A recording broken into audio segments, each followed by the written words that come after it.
Bien, bonsoir. Dans l'actualité, le Sénégal en désaccord avec la Cour pénale internationale. C'est au sujet des accusations de crimes contre l'humanité qui pèsent sur l'actuel président et son vice-président. Et puis ces dégâts collatéraux de l'affaire Aïda Ndiang.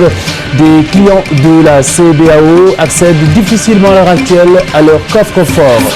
La direction générale des impôts et domaines secouée en ce moment par une nouvelle restructuration. Les travailleurs dénoncent l'arbitraire qui n'en est pas aux yeux de la tutelle. La baisse du prix du loyer, la mesure effective début février est déjà criblée de scepticisme, de doute et de désapprobation.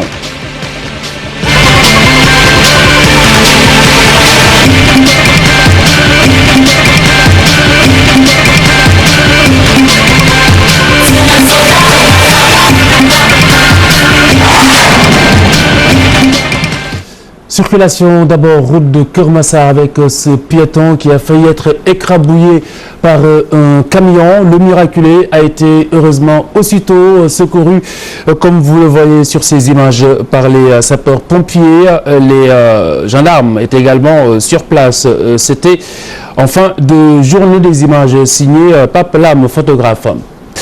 Les rumeurs à propos de la demande d'extradition de l'ancien président malien Amadou Toumani Touré de notre capitale, le Sénégal n'a pas pris connaissance d'aucune notification officielle en ce moment. Une précision du chef de la diplomatie, Mankeur Ndiaye, qui met ainsi fin à ses oui-dire. Écoutez-le. Nous ne sommes pas au courant de poursuites contre le président ATT. Aucun mandat d'arrêt n'a été lancé contre le président ATT. Nous avons pris connaissance, comme tout le monde, du communiqué qui a été rendu public par le gouvernement malien, nous informant qu'il y aurait des poursuites à engager, mais aucune poursuite pour l'instant n'a été engagée pour le président. Le président ATT est au Sénégal, où nous l'avons accueilli, le peuple sénégalais l'a accueilli depuis plus d'un an. Et il est venu au Sénégal, comme je l'ai rappelé, avec l'accord total des autorités maliennes de l'époque. L'avion de commandement du président qui l'a ramené à Dakar, c'est un avion qui a obtenu l'autorisation de survol et d'atterrissage au Mali.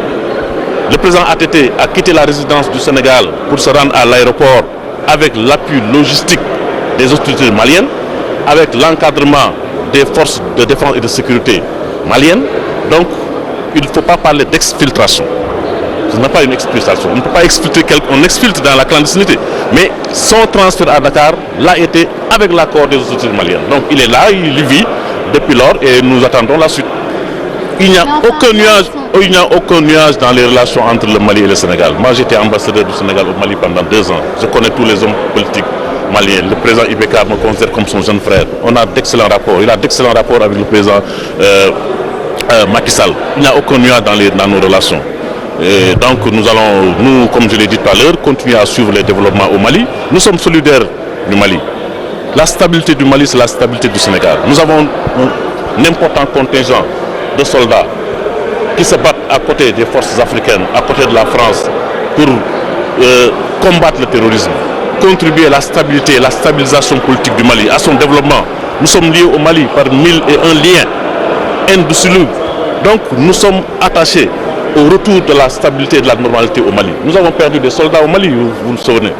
Donc les relations entre le Sénégal et le Mali ne peuvent être que de bonnes relations, assises sur la confiance et le respect mutuel. Et notre diplomatie travaille justement sur cela. Par ailleurs, le ministre des Affaires étrangères a souligné le désaccord du Sénégal avec la Cour pénale internationale, la CPI, qui incrimine le président kényan et son vice-président. C'est dans l'affaire d'accusation de crimes contre l'humanité. Mankeur Ndiaye nous en donne ici les raisons. À son existence, mais nous tenons à ce que la Cour réaffirme son universalité. C'est une Cour pénale internationale, elle n'est pas une Cour pénale africaine. Donc elle doit se saisir d'autres dossiers de crimes à travers le monde. Il faut que la Cour regarde vers les autres horizons et ne se concentre pas uniquement sur le continent africain. Nous comprenons les frustrations de beaucoup d'Africains qui pensent que la Cour a été créée uniquement pour juger les dirigeants africains. Si c'est le cas, ce ne serait pas acceptable. La solidarité du président de la République, la solidarité du Sénégal au Kenya, à son président et à son vice-président. C'est ça qui a expliqué un peu le travail que nous avons fait avec d'autres ministres des Affaires étrangères africains pour aller tenter de convaincre le Conseil de sécurité pour suspendre les poursuites dirigé contre le président Kenya et son vice-président. Donc nous sommes tout à fait solidaires au Kenya, une solidarité africaine réaffirmée, mais en même temps nous sommes attachés à l'existence de la Cour et à son travail indépendant en tant que Cour pénale. Le ministre des Affaires étrangères, Mankeur Ndiaye, qui s'est exprimé en marge d'une session ordinaire à l'Assemblée nationale dans la série de projets de loi examinés, la ratification du traité instituant un partenariat militaire entre le Sénégal et la France, texte adopté à l'unanimité. L'affaire Aïda Ndiong qui éclabousse des clients de la banque CBAO, notamment ceux qui disposent de coffres forts. L'accès à leurs biens n'est plus aussi simple qu'auparavant. L'institution financière a en effet renforcé le dispositif de sécurité. Aujourd'hui, s'agissant de coffres appartenant à une certaine partie de la clientèle, nous sommes tenus quand même de faire des vérifications d'usage quand les gens se présentent pour avoir accès. Donc les personnes aujourd'hui pour plus de sécurité, les personnes qui gèrent directement l'accès au coffre et disons l'accompagnement, il faut mobiliser aussi les équipes en interne, vérifier que comment s'appelle la personne qui se présente est bien titulaire d'un coffre et puis qu'il puisse accéder. Mais ce n'est que simplement des mesures d'usage et de sécurité que nous mettons en preuve. Je vous en parlais en titre de ce malaise à la Direction générale des impôts et domaines. Les travailleurs récusent des affectations et nominations, des mesures arbitraires à leurs yeux. Le ministre de tutelle, pour sa part, en a une toute autre lecture. Amadou Ba, qui affirme chercher à améliorer la gestion de la DGID. Écoutez-le. L'unanimité n'est pas... Je pense que de grandes réformes ont été engagées au niveau de toute l'administration. Il s'était agi d'une réforme de la politique fiscale, mais aussi d'une réforme de l'organisation de l'administration. Et tous les agents des impôts et des domaines vont connaître de nouvelles positions d'affectation. Vous comprendrez que dans ce contexte, qu'il y ait quelques difficultés, mais je ne pense pas que l'on puisse citer un seul cas de cadre ayant été affecté et qui ne mérite pas la position dans laquelle ce cadre a été mis. Je pense que bon, c'est tout à fait normal et tout à fait compréhensible, mais il n'y a pas de problème. Nous veillerons à améliorer davantage si tant est qu'il y avait des manquements. Le ministre de l'économie et des finances que vous venez d'entendre s'exprimer en marge contre avec des partenaires financiers et techniques de l'État du Sénégal. C'est dans le cadre de la préparation du groupe consultatif de Paris, le gouvernement du Sénégal qui entend associer le secteur privé dans la création d'emplois et ce, grâce au plan Sénégal émergent. Mardieng, Cheikh Abdoukadir Mbakesek. Le Sénégal entend amorcer son décollage économique qui lui permettra d'atteindre un taux de croissance de l'ordre de 7%.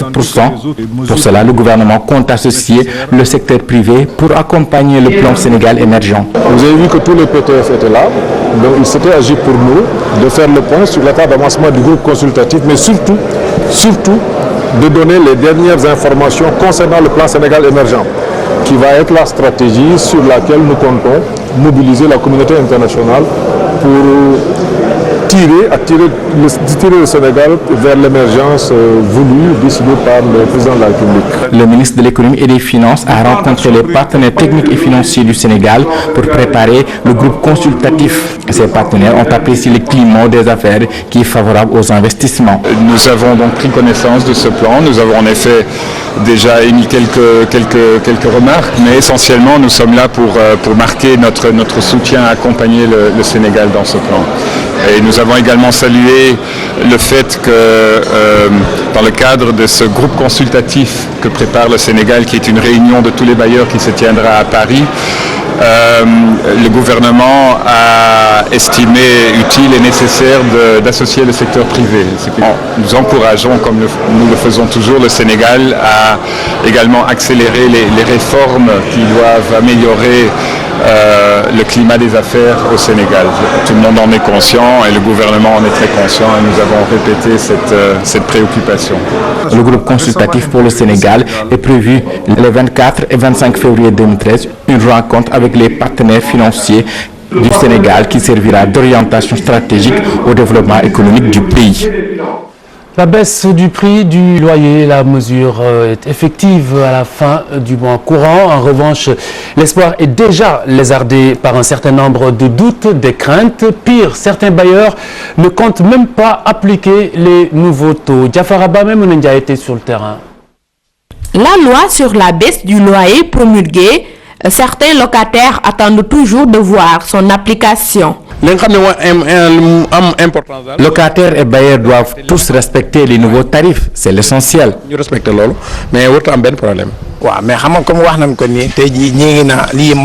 J'attends la fin du mois pour voir si réellement il y aura baisse.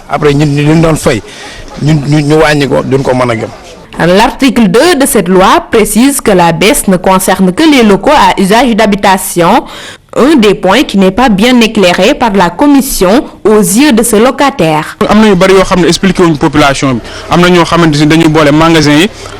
Il y a beaucoup de choses à expliquer sur cette loi. Par exemple, les magasins ne font pas partie de la baisse. Or, j'ai vu des gens qui ont loué des magasins et qui ont déjà fait leurs calculs sur cette base. Je pense qu'il y aura forcément un problème. Aussi, la commission en charge de cette question a omis plusieurs facteurs. D'ailleurs, la surface corrigée est encore floue chez le locataire, de même que chez les bailleurs. 29% de moins au loyer inférieur à 150 000 francs, 14% au loyer allant de 150 000 à 500 000 francs et 4% pour le haut standing. Ce bailleur, lui, n'est pas prêt à revoir ses tarifs. Non. Moi, si j'avais même des immeubles, je ne baisserais un iota. Pourquoi? Parce que le gouvernement ne sait pas ce qui se passe dans les maisons. Nous, on a faim. Cette faim-là, c'est de trouver de quoi manger. On n'a pas de quoi manger et on loue nos maisons et nous avons fait des prêts au niveau des banques pour pouvoir subvenir à nos besoins et le gouvernement d'un beau jour qui nous dit que nous on va baisser nos loyers. On baissera, personnellement, je ne baisserai rien du tout. Qui peut payer, tu restes, tu ne peux pas, tu t'en vas. Point final. La baisse sera appliquée à compter du 31 janvier 2014. Pour les bailleurs récalcitrants, il encourt 6 mois d'emprisonnement et une amende pouvant aller jusqu'à 500 000 francs. Et la CNTS, la Confédération nationale des travailleurs du Sénégal, qui prône la facilitation de l'accès aux logements sociaux. Selon le secrétaire général Mody Guiro, le gouvernement devrait accompagner davantage les coopératives d'habitat. Et puis cet espoir pour toutes ces personnes impunément traînées dans la boue sur des sites internet par des individus anonymes, mal intentionnés et irrespectueuses des libertés individuelles. Le président du groupe parlementaire Benno Bokk Yakaar demande justement l'audition des forats en ligne, souvent théâtre de règlement de compte d'une bassesse parfois bestiale. Moustapha Diakhaté qui souhaite une audition séparée par la commission de la communication de l'Assemblée nationale. Dans le bal, le ministère de tutelle, le CNRA, la RTP et l'association des professionnels de la presse en ligne. La finalité, bien entendu, mettre fin aux dérives, injures et autres déviances constatées dans les forats de certains sites qui traitent de l'actualité sénégalaise. Voici les sports dans un instant.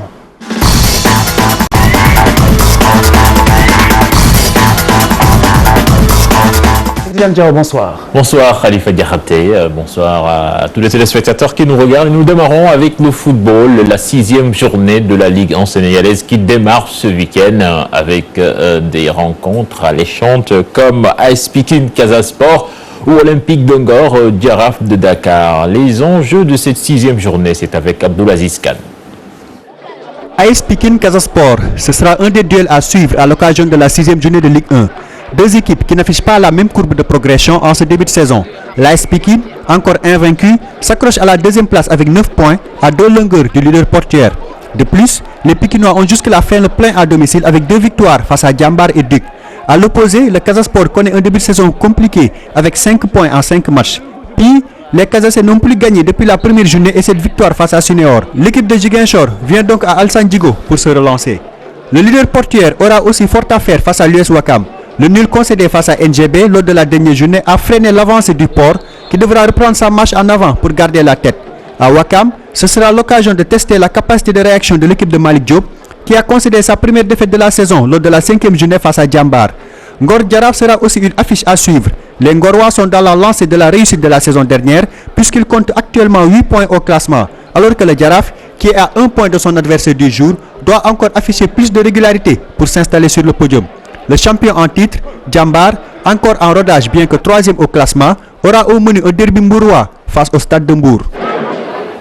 Abdulaziz Khan, merci. Nous restons toujours avec la Ligue 1 sénégalaise, avec Sunéor. Sunéor actuellement 9e au classement, le premier donc qui fait une très bonne saison pour le moment. Et le président de ce club qui rappelle les objectifs, qu'il n'y a que le maintien donc qui les intéresse. Le président Omar Samb, il se prononce également sur le cas de Djibril Sidibé annoncé au Gabon. Il est au micro de Cheikh Sadibou Diarra. Ça répond à nos attentes parce qu'il faut dire que l'objectif c'est de jouer le maintien. Je pense qu'on est en train d'apprendre. Donc 5 journées, on a eu 3 matchs nuls et on a eu 2 défaites. On a eu 2 matchs nuls, une victoire et 2 défaites. On est en train d'apprendre. Donc je pense qu'on est dans la droite ligne de notre objectif.